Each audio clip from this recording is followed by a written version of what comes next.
नमस्कार मित्रांनो, सत्य चर्चामध्ये आपले सर्वांचे सहर्ष स्वागत।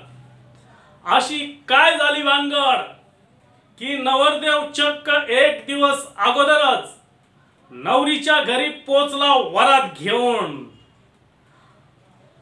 असाच इंटरेस्टिंग या लग्नाची स्टोरी आज आपण जाणून घेणार आहोत।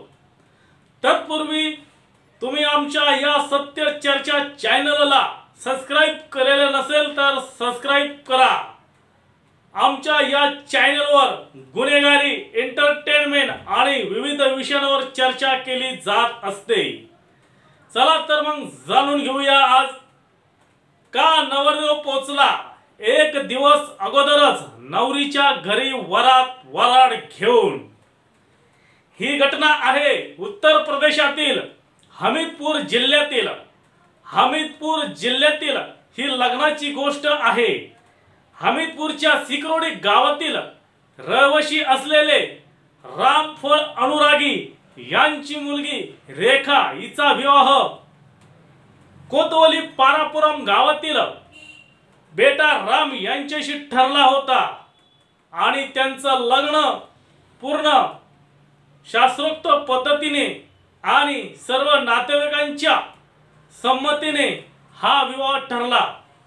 परंतु असं काय झालं, नवरदेव ठरलेल्या तारखेप्रमाणे एक दिवस अगोदरच वरात घेऊन नवरीच्या गावी दाखल झाला। हे लग्न 27 फेब्रुवारी 2024 रोजी ठरलं होतं, परंतु एक दिवस अगोदरच वरात घेऊन नवरदेव या गावात पोहोचला। या गावात पोहोचल्यानंतर नवरीच्या घरी वरात पोहोचल्यानंतर नवरीवाले अत्यंत गोंधळून गेले। अचानक काय झालं, कशामुळे झालं, अचानक नवरदेव वरात घेऊन आला का याची चर्चा व्हायला लागली। गावात कुजबूज झाली आणि त्यानंतर संबंधित दोन्ही वधू आणि वर दोन्ही साइडचे नातेवाईक एकत्र बसले आणि असं काय झालं याचा शोध घेण्याचा प्रयत्न केला। परंतु एका छोट्याशा चुकीमुळे आणि गैरसमजुतीमुळे हा प्रकार घडला। हे लग्न 27 फेब्रुवारी 2024 रोजी ठरलं होतं, परंतु हे लग्न पत्रिका छापताना त्याच्यामध्ये एक चूक झाली। 27 फेब्रुवारी ही तारीख लग्नाची ठरली असताना त्या जागी चुकून 26 फेब्रुवारी अशी तारीख प्रिंट झाली। त्यामुळे एक दिवस अगोदरच नवरदेव या वरात घेऊन या ठिकाणी दाखल झाला। या ठिकाणी आणखीन माहिती घेतली असता ज्यावेळेस लग्नपत्रिका छापली याकडे कोणी सहज लक्ष दिलं नाही।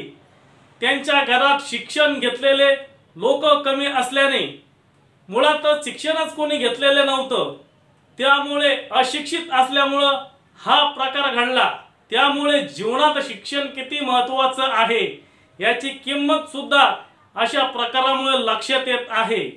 27 फेब्रुवारीला लग्न ठरलं, लग्नपत्रिकेत 26 फेब्रुवारी छापून आले, त्यामुळे एवढा सारा गोंधळ झाला आणि नवरदेव 27 ऐवजी 26 फेब्रुवारीला वरात घेऊन नवरीच्या गावात दाखल झाला। अशी ही स्टोरी होती। आजची स्टोरी इतकंच। धन्यवाद।